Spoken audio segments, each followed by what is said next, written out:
Ricardo Arias Trujillo, escritor colombiano, doctor en Historia por la Universidad Hauts-de-Provence y profesor asociado del Departamento de Historia de la Universidad de los Andes, cuyo trabajo de investigación lo ha consolidado como un vocero pertinente de la comprensión de Colombia en los últimos siglos, destacándolo como una figura respetada dentro de la comunidad académica en el ámbito nacional.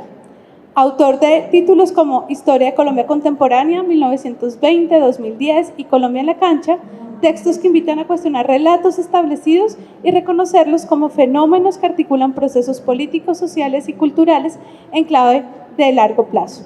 Su enfoque se caracteriza por integrar el análisis histórico con dimensiones como la cultura, la vida cotidiana, aportando lecturas renovadoras sobre la transformación del país en el siglo XX y en el siglo XXI. Como historiador, escritor, se distingue por construir relatos que acercan la historia a públicos amplios y diversos sin perder su profundidad analítica. Y Jaime Silva Cabrales, historiador y doctor en Historia y Estudios Humanísticos, formado en la Universidad Javeriana con especialización en Gobernabilidad, Derechos Humanos y Cultura de Paz en la Universidad de Castilla-La Mancha y Creación Narrativa en la Universidad Central. Fue director de Señal Memoria en RTBC durante 7 años, consejero nacional de Cultura y representante de Colombia ante la Federación Internacional de Archivos de Televisión. Ha construido una trayectoria sólida en memoria colectiva, comunicación pública y gestión cultural, con reconocimiento como experto en divulgación de narrativas complejas, conectando la historia con problemáticas actuales y análisis de coyunturas, como lo demuestra su mirada sobre el fútbol como escenario histórico. Muchísimas gracias a los dos por acompañarnos. ¿Aló?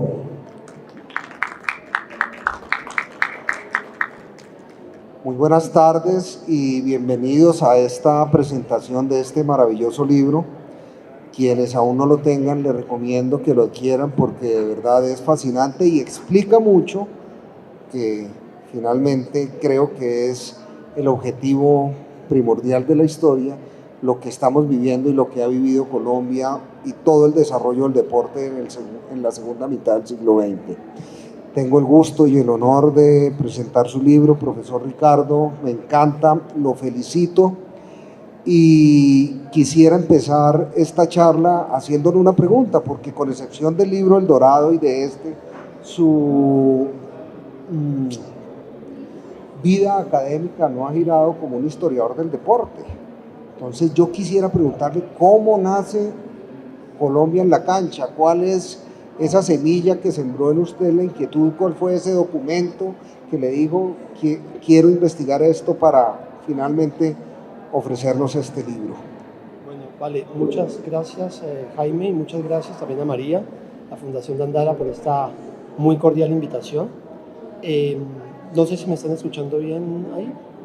¿No? ¿Más alto? Bien, gracias. Entonces, pues nada, muchas gracias a todos los aquí presentes y ojalá podamos conversar ahora al final de esta presentación, responder inquietudes y dialogar sobre esos asuntos que resultan muy interesantes. Y claro, por supuesto, Jaime, yo no me había interesado por estos asuntos, yo había comenzado estudiando otros aspectos de la historia colombiana, pero haciendo algunas investigaciones sobre temas diferentes, siempre a partir de la prensa, empecé a darme cuenta que el deporte cumple ahí un papel importante y por razones personales he llevado una vida pues muy cercana al deporte, pero no desde el punto de vista académico. Pero en algún momento con un estudiante que algunos de aquí conocen, Manuel Morales, él era estudiante de la maestría en Historia en la Universidad de los Andes y él quiso hacer una investigación sobre el deporte y él me pidió a mí que si lo podía dirigir. Y ahí empecé yo a ver como las dimensiones que podían encontrarse en el deporte, las preguntas que el deporte podía ayudar a resolver sobre la sociedad colombiana. Porque lo primero que hay que anotar es que estos libros, sí, el tema central es el deporte, pero no me agoto en el deporte.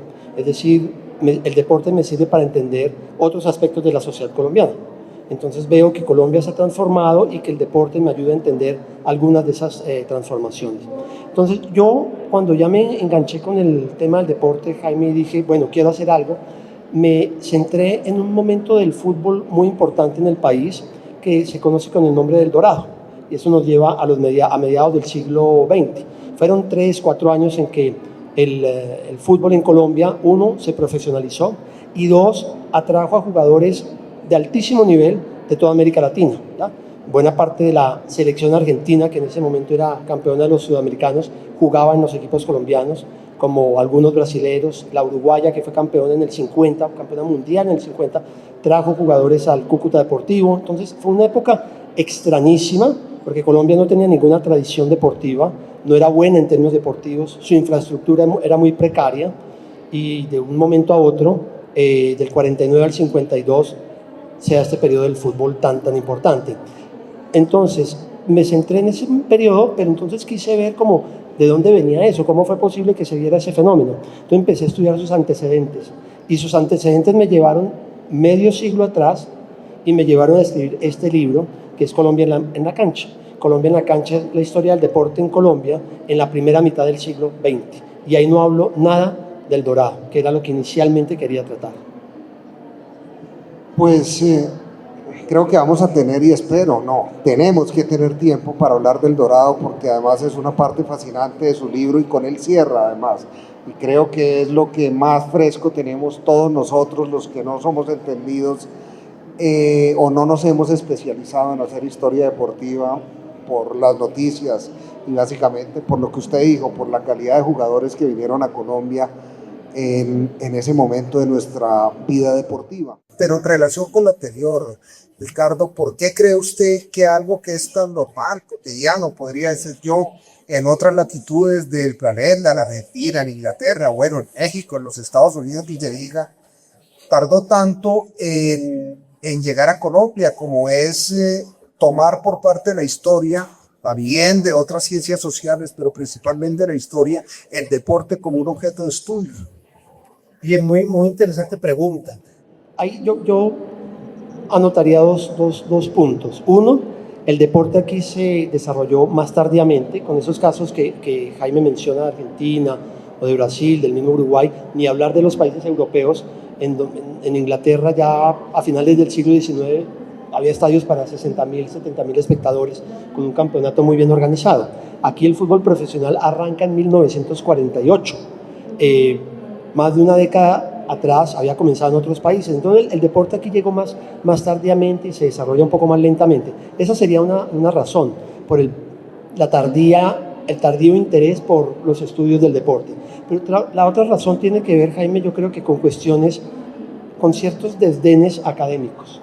Entonces en la historia se considera que hay unos temas importantes y otros que son poco pertinentes.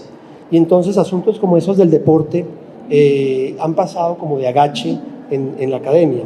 Hay un sociólogo famosísimo, muy importante, Norbert Elias, y Norbert Elias tiene un libro sobre el deporte, un libro genial, y es un gran sociólogo, es un sociólogo famosísimo, pero no es tan conocido su trabajo sobre la sociología del deporte.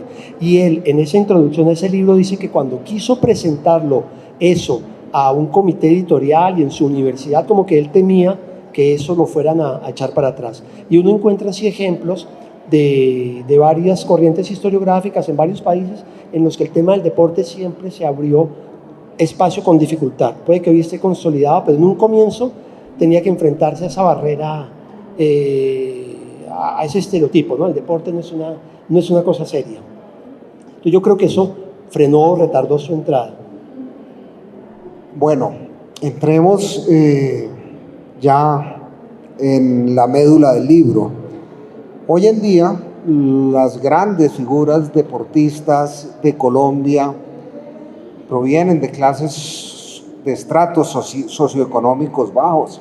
Eso tiene una explicación antropológica, también sociológica y, por supuesto, la más importante, económica. Pero en ese momento, cuando usted arranca su estudio, nos damos cuenta que son las élites, principalmente de las grandes ciudades, las que primero enarbolan la promoción y la práctica del deporte. ¿En qué medida esto fue un instrumento de estratificación, de selección social? Sí, ese mismo proceso se dio en todo el mundo. En Inglaterra, que es como la cuna del deporte, donde aparecen todos estos deportes, modernos, con una reglamentación, con unas competencias, con una burocracia, también comenzó siendo una práctica muy reservada para esas élites. En los public schools, que eran los colegios de la élite, en Oxford, en Eton, allá se jugaba esos deportes, pero era para esa élite. Cuando llega aquí a Colombia también, muy a finales del 19 y comienzos del 20, el fútbol se juega en el Campo de la Merced, aquí en Bogotá. Campo de la Merced era el colegio San Bartolomé de la Merced, y el campo era donde estaba hoy el San Bartolomé, en el CINEP, en la quinta con 30 y pico. Eso era lejos de Bogotá y ahí se iba a jugar. Pero esas eran las élites. Se jugaba en el Gimnasio Moderno, que también era un colegio bastante elitista. Se jugaba en los pocos clubes privados que había en Colombia, ¿no? Unos clubes en Barranquilla, fundados muchas veces por colonias de migrantes, en Medellín o en Bogotá. Entonces fue una práctica para élites, y las élites lo practicaban porque, aparte de que les gustara, aparte de que podían socializar en torno al deporte, el deporte también era un símbolo de prestigio social, ¿no? La teoría de Bourdieu es, si yo practico esto soy moderno, si yo practico esto soy distinguido, si yo practico esto, es una práctica más que me ayuda a distanciarme del pueblo, ¿no? Así como hablo bien el español, o hablo algunos idiomas, o toco piano, o mis hijas fueron educadas en Francia. Todas esas prácticas que sirven para darle una identidad a una élite van a ser reforzadas con otras prácticas, entre ellas el deporte.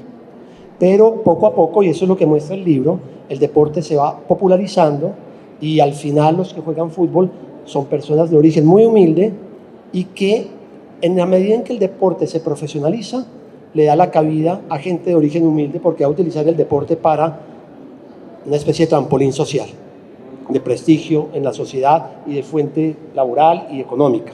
Y el muchacho adinerado, por más bueno que sea, en algún momento va a hacer lo que le pide un poquito la sociedad y su entorno, es decir, sea serio y estudie algo importante en una buena universidad. Sea serio, no estudie historia, como nos decía. Esa es otra, ¿no? Mire, ¿cree usted, Ricardo, que hubo en ese momento, en el momento de la génesis de este fenómeno, hubo un proceso de modernización a través del cuerpo, o cree usted que fueron más bien prácticas dispersas que se iban presentando por moda o por cualquier otra situación? No, sí hubo un interés muy marcado por hacer del deporte una herramienta de progreso, de educación, de fortalecimiento de la raza, una cantidad de cuestiones. Porque eso es muy interesante, Jaime, porque el deporte tiene muchos usos y se le asignan muchos objetivos.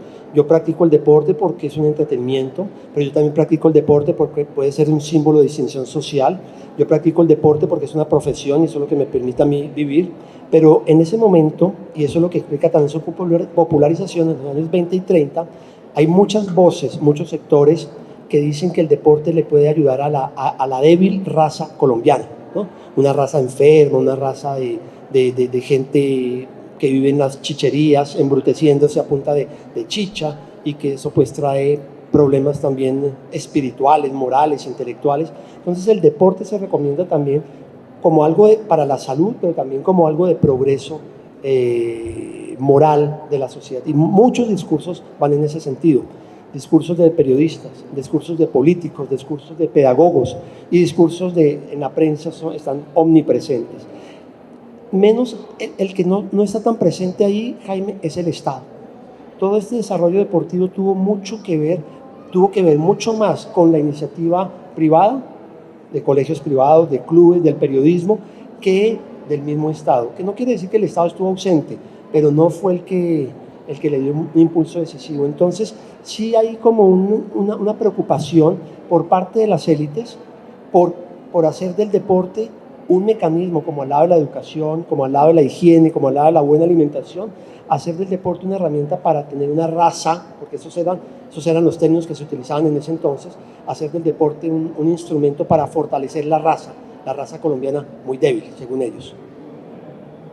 Ya nos nombró uno en la respuesta anterior, pero usted ahorita hablaba de los agentes difusores, y hablemos un poco de eso porque es muy importante, porque toda práctica nueva necesita agentes para que la difundan y para que impulsen su práctica. Ya nos habló del San Bartolomé, seguramente hay más colegios confesionales, ya nos los va a decir usted, los clubes, las empresas, el periodismo y algo muy importante, los inmigrantes, a pesar de que en ese momento Colombia prácticamente estaba cerrada para la inmigración, a diferencia de Argentina, de Uruguay, de Brasil, Perú, etc., Chile.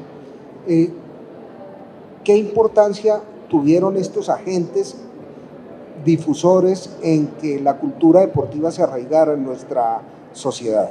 Pues ese es un punto central, ¿no? Porque si yo me voy a comienzos del siglo, el fútbol hasta ahora está comenzando y está muy reservado a unas élites. Y si doy un brinco de 50 años, voy a ver que eso se popularizó, se masificó y que todo el tiempo la prensa habla del deporte. Bueno, ¿cómo fue posible? Entonces están todos esos agentes, Jaime. Por una parte, cronológicamente, los colegios privados, sobre todo los colegios católicos. Vea usted que yo en otros trabajos he estudiado a la Iglesia Católica y la tildo de conservadora, de reaccionaria y una cantidad de bobadas en ese estilo, y aquí veo que es un agente de modernización. Entonces los jesuitas y los lasallistas fueron claves en eso. San Bartolomé, San Ignacio, San Pedro Claver en Bogotá, Medellín y Bucaramanga respectivamente, y el Colegio La Salle aquí en Bogotá fue clavísimo. Uno coge los manuales programáticos de la educación, del pensum, de finales del 19 y comienzos del 20, y esos colegios ya están insistiendo en la importancia del deporte. Están los clubes sociales, de una élite que viajó a Estados Unidos o viajó a Europa y descubrieron que allá unos tipos le dan patadas a un balón o cogían un bate, una raqueta para golpear una bola, y no, pues venga, nosotros también tenemos que hacerlo. Y algunos de esos clubes, por ejemplo en Barranquilla, fueron fundados por colonias de migrantes, italianos y alemanes. Ellos introducían eso. Llegaba aquí un suizo para ejercer cualquier actividad comercial. Tenía una relojería. Y ese suizo que tenía una relojería, dijo, pues venga y fundamos un equipo de fútbol. Y venga y yo le enseño a estos tipos que no tienen ni idea de qué es el fútbol a jugar. Traen manuales, traducen manuales. ¿Ya? La prensa, no sé si podamos hablar, pero la prensa fue fundamental, es la que más ayuda a difundir el deporte. Está llamando la atención al Estado, a las autoridades, a la población en general, para que se practique el deporte. Es un papel impresionante. A veces lo hacen por razones comerciales, ¿no? Por ejemplo, Julián sabe mucho de esto, mucho más que yo, la Vuelta a Colombia, se le inventa el tiempo. La Vuelta a Colombia, el tiempo habla todo el tiempo de la vuelta. Entonces la gente va, para enterarse de la vuelta, va a leer el tiempo. ¿Ya? Entonces es una cuestión, venga y vendo yo mi periódico hablando de lo que la gente, de lo que yo les estoy promocionando por otro lado. El ejército el ejército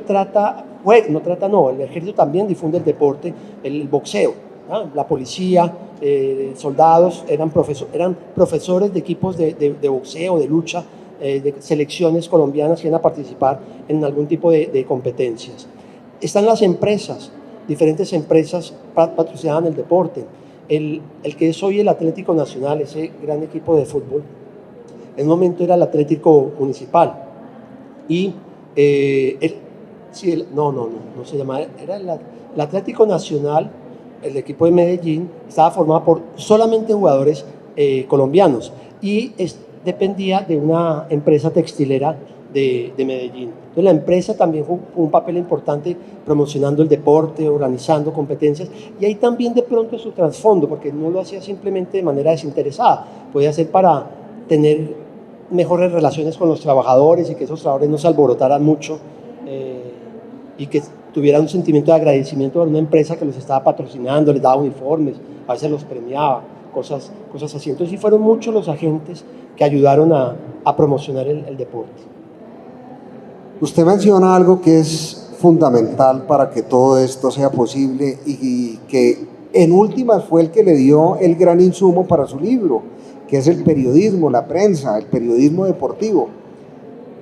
Varias preguntas ahí. La primera, usted menciona en su libro que al principio no había secciones deportivas en los diferentes periódicos, sino que el deporte tenía cabida en las secciones sociales y en las secciones culturales de los diferentes periódicos. Por ende, quienes hablaban de temas deportivos no eran, por lo menos en ese primer momento, periodistas profesionales del deporte, dedicados exclusivamente a tratar y a divulgar el deporte. ¿Cómo empieza ese tratamiento primero y cuándo empieza a profesionalizarse el periodismo deportivo y a enfocarse exclusivamente en los temas del deporte? Pues muy bien, son dos fenómenos que van de la mano, uno explica al otro. Si no hay deporte, pues difícilmente hay prensa deportiva. Y en la medida en que el deporte se va profesionalizando, pues necesita de voceros que hablen todo el tiempo, que expliquen, que analicen, que comenten, que critiquen, Entonces llega un momento en que ese periodista se tiene que dedicar solo a eso y ahí aparece el periodismo deportivo. Al comienzo uno encuentra información deportiva, por ejemplo, en una revista Cromos. La revista Cromos fue fundada en el 16 y hay otra revista bogotana importante que le da mucha importancia a la imagen que se llamaba El Gráfico. Fue fundada en el 10. ¿Ya? Esas eran revistas carísimas, llenas de imágenes. En ese momento, hace un siglo, pues eso no lo podía comprar cualquier persona, y ahí se hablaba de deporte, pero se hablaba de deporte en las secciones sociales. ¿Por qué? Pues porque el deporte era un evento social, era para demostrar mi elegancia, mi saber vivir, mis cosas de esas. Y no había, por supuesto, ninguna sección deportiva. Se hablaba muy poco del deporte, y para hablar del deporte era cuánto le ganó el team, porque se hablaba en inglés, mostrando la importancia de esas prácticas de donde venían. Le ganó el team del San Bartolomé al team de tal otro colegio, y era un evento social, y después había fotos de esos jugadores en un club social bailando de manera muy, muy elegante. A medida que vamos avanzando en el tiempo, empiezan a surgir las primeras páginas deportivas que hablan 2 o 3 veces de deporte, en varios periódicos del país: La Patria en Manizales, El Tiempo en Bogotá, por supuesto El Heraldo en Barranquilla, Relator en Cali. Empiezan a darle cada vez más cabida al deporte en ciudades en donde el deporte empieza a cobrar más importancia. Y este periodismo se profesionaliza también a finales de la primera mitad del siglo XX, cuando el fútbol está cobrando mucha importancia. Ahí hay unos testimonios muy interesantes de un periodista del tiempo que fue bien importante. El apodo era Mirón, no recuerdo ahorita su nombre, se me escapa, perdón, Jorge Enrique Buitrago. Muchas gracias, Julián.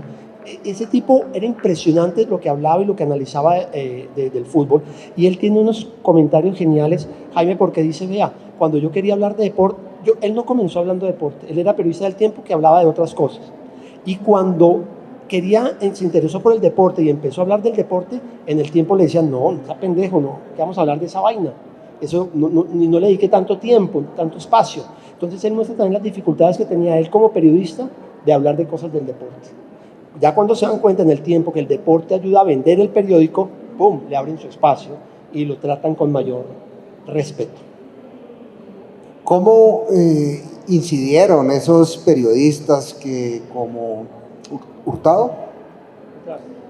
Buitrago, fueron los primeros en abordar estos temas antes incluso de profesionalizarse o de dedicarse exclusivamente a tratar temas deportivos?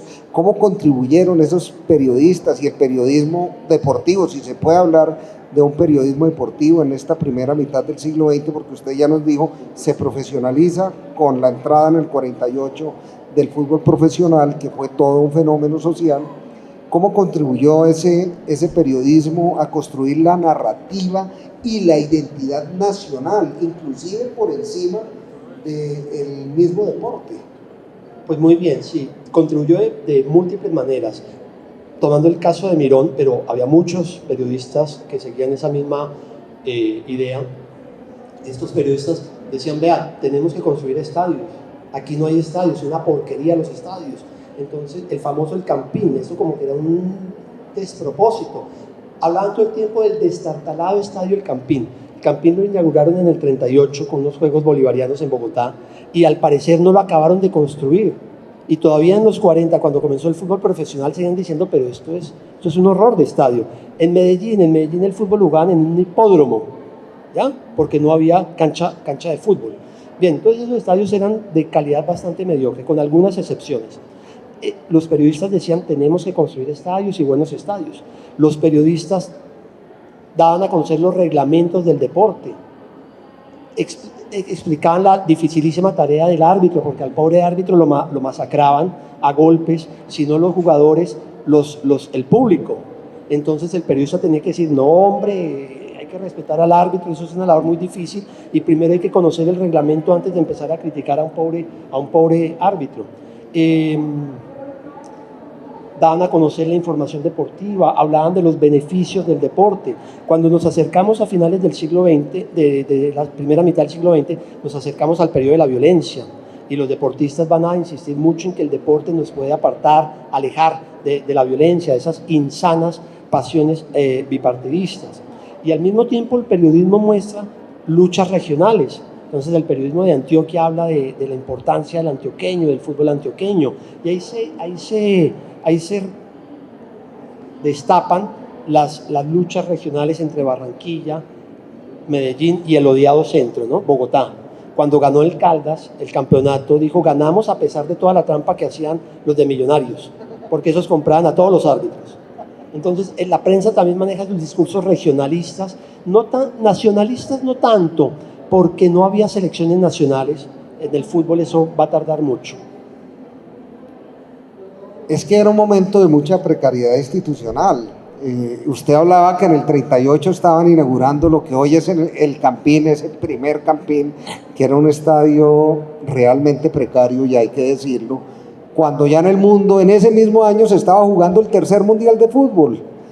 Colombia no va a los 2 primeros mundiales porque no había federación, no había quien la postulara, y al tercero, cuando ya había, nace en el 37, no es posible y solo no juega las eliminatorias. No había ningún apoyo gubernamental para este tipo de iniciativas. Entonces, como hoy en día puede ser más o menos la cultura, la ciencia, que no saben entre las entidades del gobierno cómo tirarse la pelota para ver quién se encarga de qué, en ese momento quién se encargaba del deporte. Bueno, había unas instancias, las más importantes eran las del fútbol, que fueron las primeras. Pues surgían unas ligas departamentales y organizaban el deporte a nivel departamental, y había unos cuantos campeonatos de 3, 4 equipos, ya desde muy temprano, desde los 20. Pero eran campeonatos esporádicos, no se jugaban regularmente, no atraía tampoco a mucha gente y sobre todo eran de muy mala calidad. Aquí los jugadores colombianos no tenían por qué jugar bien, ¿no? Si aquí no había una historia deportiva y no había un apoyo deportivo, era difícil que surgieran grandes deportistas. Bueno, eso, perdón, me perdí. ¿Cuál era la pregunta? ¿Cuáles eran dentro de los apoyos institucionales, ya, excusa, sí. Entonces surgen las primeras instancias que regulan el deporte a nivel departamental, las del fútbol, las del ciclismo, las del atletismo, las del básquetbol. Y a veces esas ligas se van a unir en una confederación de ligas. Apareció una liga en Barranquilla que fue la más importante, que es la que va a dominar el fútbol a nivel amateur, ¿ya? Y esa es la que se va a afiliar a la FIFA en los años 30 y a la Conmebol, que es la instancia suramericana de fútbol. Ahí hay ya una burocracia, pero era todo para el fútbol amateur, por eso era difícil que fueran selecciones de acá, de profesionales, porque no existía el fútbol profesional. Entonces fueron esas instituciones que fueron surgiendo a medida que el fútbol se desarrollaba. Surgió también en los 30 el Comité Olímpico Internacional, ¿ya? Y va a patrocinar, va a apoyar la ida de Colombia a las Olimpiadas de Berlín, que también fueron un fiasco en términos deportivos. Olimpiadas de Berlín, si me permite el comentario muy importante, porque siendo coronel Gustavo Rojas Pinilla, posterior dictador de Colombia entre el 53 y el 57, asistió a esas Olimpiadas y se trajo muchísimas ideas, entre ellas una muy importante que hoy ya está en decadencia, la televisión. Hablemos de las mujeres, Ricardo. Usted toca el tema de la incursión de las mujeres en el deporte, pero el deporte que por naturaleza tiene que exhibir el cuerpo porque por comodidad, por destreza deportiva. ¿Cómo fue esa negociación de las mujeres para incursionar en prácticas deportivas que no en todas, solo algunas? Principalmente usted habla del tenis, de la natación. ¿Cómo fue la negociación social en un momento en que las mujeres tenían prácticamente vedado exhibirse porque era algo considerado pecaminoso? Bien, ahí también hay una evolución muy interesante porque al comienzo estaban totalmente excluidas y a finales del periodo, a mediados del siglo XX, ya la mujer tiene mayor presencia en el deporte. Y eso muestra por los cambios en el feminismo, los cambios en ciertas relaciones de género, una transformación social importante. Al comienzo, las mujeres aparecen desde muy temprano en el deporte, pero aparecen sobre todo en el público. Entonces, un comentarista dice, las bellas mujeres están adornando el estadio. Entonces el espectáculo es más linda porque hay bellas mujeres.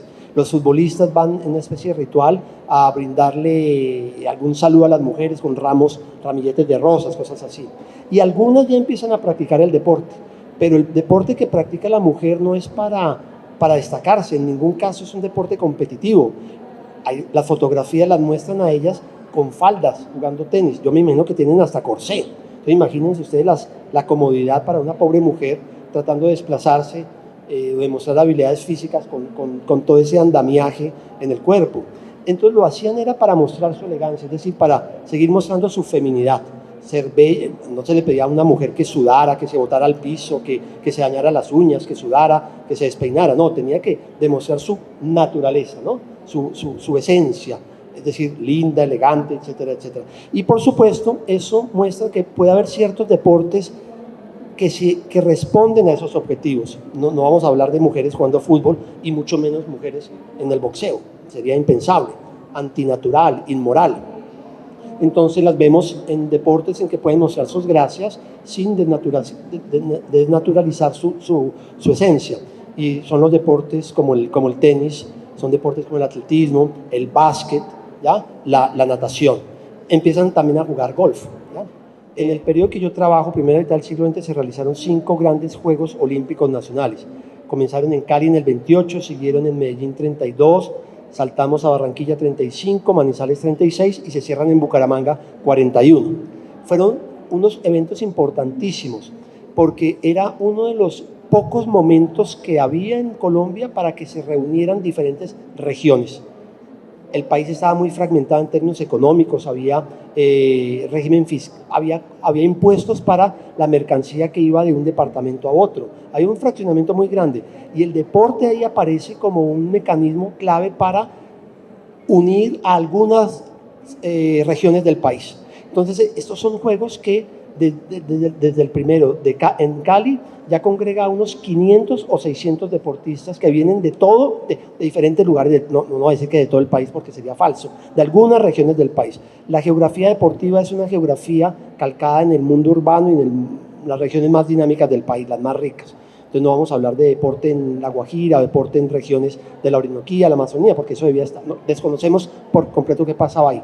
Pero entonces en esos Juegos Nacionales había la idea de unir al país. Y la misma prensa decía, vea, es que van a venir los caleños, van a venir los antioqueños y vamos a descubrir, ojo, el acento, cómo hablan. Era un país que se descubría a partir del deporte y ahí hay cierto discurso nacional. Pero esas Olimpiadas sirvieron para muchas otras cosas. Todas las ciudades que fueron sede de esos Juegos desarrollaron su infraestructura, comenzando porque había que construir estadios, pero construir también vías para acceder a los estadios, mejorar las ciudades para mostrar la belleza de esa ciudad y de esa región a esos numerosos visitantes que iban a venir de otro lugar del país y decirles, vea, váyanse de acá con una muy buena imagen de nuestra región. De hecho, hoy en día todavía el América de Cali juega en un hijo de los Juegos Panamericanos que se realizaron en Cali, que además de las piscinas olímpicas nos dejó ese gran estadio. Siempre la infraestructura se ha visto servida y ha visto beneficiada por este tipo de eventos. Mire, unas Olimpiadas que se venían desarrollando cada 2 años, 32, 34, 36, ¿por qué ese salto de 5 años entre Manizales y Bucaramanga? Vea, la idea era que eso también se realizara cada 4 años, como los Olímpicos a nivel mundial. Pero esa cronología no se respetó y no tengo ni idea por qué por ejemplo, una se hizo en Barranquilla en el 35 y la otra en el 36. Entonces en 2 años se hicieron 2 Juegos Olímpicos. Y tampoco sé, lo traté de averiguar, cómo se escogían las ciudades. porque para cada ciudad era muy importante realizar esos juegos, porque esa ciudad se convertía en una vitrina frente al país para mostrar su desarrollo, su civilidad, su cultura, etcétera, etcétera. Pero en las fuentes consultadas no hay pistas para responder a esos asuntos y pues habrá que hacer otros trabajos para llenar esos vacíos. Saltemos ahora al deporte continental, al internacional, desarrollado acá en Colombia, y hablemos de los quintos Juegos Centroamericanos y del Caribe, que como ya nos dijo usted, se realizaron en Barranquilla. ¿Qué significó para Colombia hacer un certamen en el que, midiendo las distancias, estuvo en el centro de la opinión internacional? Y no solo llegaron deportistas, también llegaron medios y una que otra delegación gubernamental de otros países a visitarnos. ¿Qué significó para Colombia? Bien, sí, se realizaron varios eventos internacionales. Los primeros fueron los de Bogotá en el 38, los Juegos Bolivarianos, que reunía 5 países, los liberados por Bolívar. Y después, en los 40, los Juegos Bolivarianos en Barranquilla, y después un mundial, una 9ª serie mundial de béisbol amateur en Cartagena, con 1 o 2 años de diferencia. En ambos eventos, Colombia triunfó en béisbol, ¿ya? Y eso fue un acontecimiento nacional. Aquí en Bogotá no tenían ni idea de qué era el béisbol, pero ni la más remota idea de cómo se jugaba el béisbol. Y entonces la prensa bogotana empieza, la prensa más importante de Bogotá, El Tiempo, la revista Semana, que en ese entonces era muy importante, empiezan a explicarle a los bogotanos cómo se jugaba el béisbol. Laureano Gómez, que todavía no era presidente, pero ya era un líder conservador muy importante, va a Cartagena, creo, y el tipo está achicharrado, lo llevan a un estadio porque cómo no va a ver al equipo de béisbol, recién coronado campeón mundial, y termina el partido, termina la exhibición, y a Laureano le preguntan, ¿qué opina del béisbol, doctor Laureano? Dice, lo entiendo menos que antes. Y había unas crónicas de Semana buenísimas porque decían, vea, vinieron los equipos de béisbol a Bogotá, y un jugador batea la bola y el público bogotano se queda mirando la bola.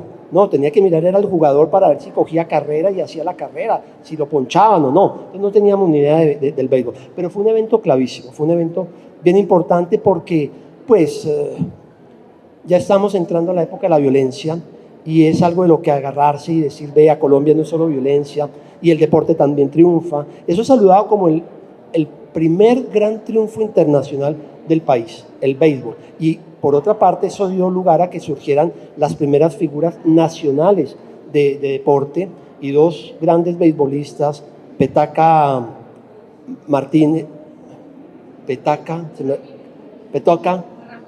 Ramírez y el Chita Miranda, se convirtieron en figuras nacionales. Aparecían en las portadas de Semana, que no le dan ningún espacio al deporte.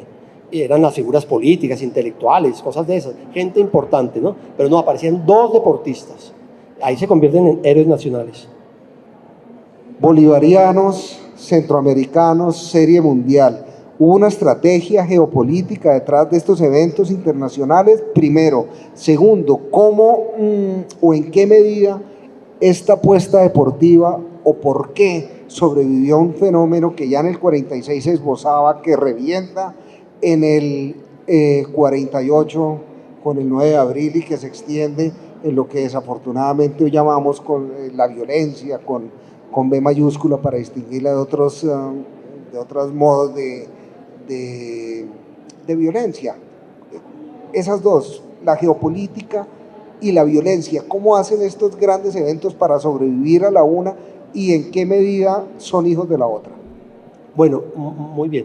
Yo no creo que había muchos discursos, Jaime, sobre la importancia de apoyar el deporte, pero yo no veo, por lo que he descubierto, políticas serias del Estado para apoyar el deporte. Entonces sí, se mandó a algunos deportistas a estos campeonatos, pero no fue una política muy rigurosa que tuviera efectos a largo plazo. Los resultados de las selecciones colombianas, todas eran catastróficas, aparte de esas 2 que hemos mencionado. El deporte, la violencia va a entrar de lleno en el 48, en el momento en que se profesionaliza el fútbol. Entonces eso es lo que hace parte del otro libro. Bueno, hablemos de ese 48 y de un tema que es con el que usted cierra de manera magistral su libro, que es el Dorado. ¿Cómo se gesta el Dorado? Porque usted dice, las grandes figuras mundiales, principalmente suramericanas, llegan a Colombia, pero ¿cómo es posible que una liga que hasta ahora estaban haciendo traiga a jugar en ella a estos futbolistas que eran pretendidos por equipos de todo el mundo? A ver, ahí hay muchas razones e incluso interviene el azar, porque se fundó el fútbol profesional en el 48, ya había jugadores extranjeros, ya había acá, pero ninguno de gran relieve. Y en el 49 se trae, los de Millonarios con Senior traen al primer gran crack de talla internacional, que fue Pedernera. Pedernera ya estaba, digamos que en su etapa, no es que fuera un vejete, pero ya estaba en una etapa, ya no se iba a ir para un gran equipo. Entonces ya llegó aquí a Millonarios y eso fue la sensación absoluta. Se hablaba de antes de Pedernera y después de Pedernera. Y Pedernera empieza a hablar con sus amigos y convence a otros para que vengan, comenzando por Di Stéfano. ¿Qué permitió eso? Uno, que en Argentina había una huelga de fútbol, porque los futbolistas estaban peleando porque había un tope salarial y no los dejaban ganar más de tanto dinero. Y ellos decían, pero ¿por qué no nos dejan ganar dinero si nosotros somos los que lo producimos? Entonces entran en huelga. Y cuando Millonarios empieza a traer a estos jugadores, va a recurrir a una práctica absolutamente ilegal, porque el jugador estaba en huelga y Millonarios llegaba y le decía, vea, le doy a usted tantos miles de dólares para que vaya a jugar a Colombia. Esa era una triquiñuela, ¿no? Eso era una trampa. El proceso legal era decirle al club cuánto vale ese jugador, cuánto vale el pase, lo compramos y va para allá. Entonces, a Millonarios, por hacer eso, lo sancionaron y lo expulsaron de la FIFA. Entonces, Millonarios dijo, pues si los clubes colombianos dijeron, pues si nos expulsaron de la FIFA ya no tenemos que cumplir las reglas. Entonces, ahora sí empezamos a comprar jugadores y eso le salía mucho más barato que pagar el pase. Entonces, vinieron jugadores de la selección inglesa, 2 jugadores ingleses, vinieron 4, pero 2 de ellos de la selección inglesa a jugar en Colombia, vinieron húngaros, vinieron brasileños, uruguayos, todos bajo esa misma modalidad. Entonces, digamos, el cambio del dólar, ¿ya? También beneficiaba el cambio oficial a las políticas deportivas que fueron emprendidas sobre todo en un primer momento por los directivos de Millonarios y después por todos los equipos del país. De hecho, entre esos jugadores ingleses, que también hubo otros jugadores europeos que vinieron, y las grandes estrellas suramericanas, hubo un conflicto un poco sorprendente, el balón. ¿Por qué? Porque en Europa se jugaba con un balón con tiento, que era esta costura que encerraba la pelota de caucho en el cuero, y acá en Sudamérica el balón era completamente liso. Terminaron ganando la disputa los suramericanos. Mire, Ricardo, cerremos con algo, porque me dicen nuestros organizadores, y por supuesto es importantísimo escuchar al público, que seguramente tendrá más de una pregunta para hacerle a usted. ¿Qué continuidades y qué rupturas encuentra usted entre ese incipiente deporte de la mitad del siglo XX y el deporte como fue vivido en la segunda mitad del siglo XX, Chile 62, cuando vamos al primer mundial, las Olimpiadas, usted ya habló de los grandes triunfos beisboleros? ¿Qué continuidades y qué rupturas hay entre esas dos épocas? Inclusive tráigalo hasta hoy, hasta el presente. Muy brevemente, de pronto diría, quedó un interés muy grande por el deporte, ¿no? El fútbol atrajo a miles de personas domingo a domingo a los diferentes estadios del país y generó un interés por el deporte. Generó interés por el deporte en unas ciudades que en un comienzo no tenían mucha pega por esas prácticas deportivas. Desarrolló el periodismo deportivo, ¿no? Todo lo de una infraestructura, pero hay enormes diferencias, ¿no? Los contextos son muy diferentes. Hoy en día nos acercamos al deporte a partir de unos mecanismos digitales impensables en esa época. Esa época era el asistir a fútbol, el periódico o la radio, ¿ya? Hoy en día, ¿qué no existe para ver el fútbol? Las formas de la afición, de ver el deporte, también han sufrido unos cambios muy grandes. Una última, para sí o no. Hace 3 años o tal vez 4, Mauricio Silva Guzmán, un gran periodista deportivo, lanzó un libro que fue muy exitoso. y que tiene el nombre de la pregunta que le voy a hacer. ¿Usted cree que Millonarios entre el 49 y el 53 fue el mejor equipo del mundo? No, yo sé que aquí hay muchos hinchas de Millonarios. Sin duda fue un gran equipo. A ver, no se equivoquen, porque sí, Millonarios lo invitó el Real Madrid a jugar allá y le ganó al Real. Y vino aquí el Real y le dio y también le ganó. Pero ese Real no era el que soy, ¿no? Ese Real llevaba 10 años sin ganar un campeonato, entonces no era un gran equipo. Vinieron aquí equipos argentinos. Millonarios hubiera pagado lo que fuera para ir a jugar a Argentina, pero en Argentina lo odiaban, porque se había sacado a todos sus jugadores, entonces lo odiaban, no querían ni verlo. Pero sí vinieron aquí equipos argentinos y a veces ganaban los argentinos y a veces ganaban Millonarios. Yo no sé si era de verdad el mejor jugador, porque el gran fútbol está en Italia, en Inglaterra, y nunca jugaron contra ellos, pero sin duda era un gran equipo, una maravilla de equipo, porque ver a todos esos personajes jugando en este país debía ser una maravilla. Colombia en la cancha, Ricardo Arias Trujillo. Muchas gracias, Ricardo. Para mí ha sido un verdadero gusto y un gran honor ayudarlo en la presentación de su libro, y a todos ustedes, infinitas gracias por su atención, María Margarita. Jaime y Ricardo, una conversación maravillosa. Se le nota a Jaime que le gusta harto el fútbol, ¿no? Entonces, vamos a abrir unos 5 minutos de espacio para preguntas. Por favor, sean muy concretos. Tenemos realmente 5 minutos. La Filbo es muy exigente con los tiempos.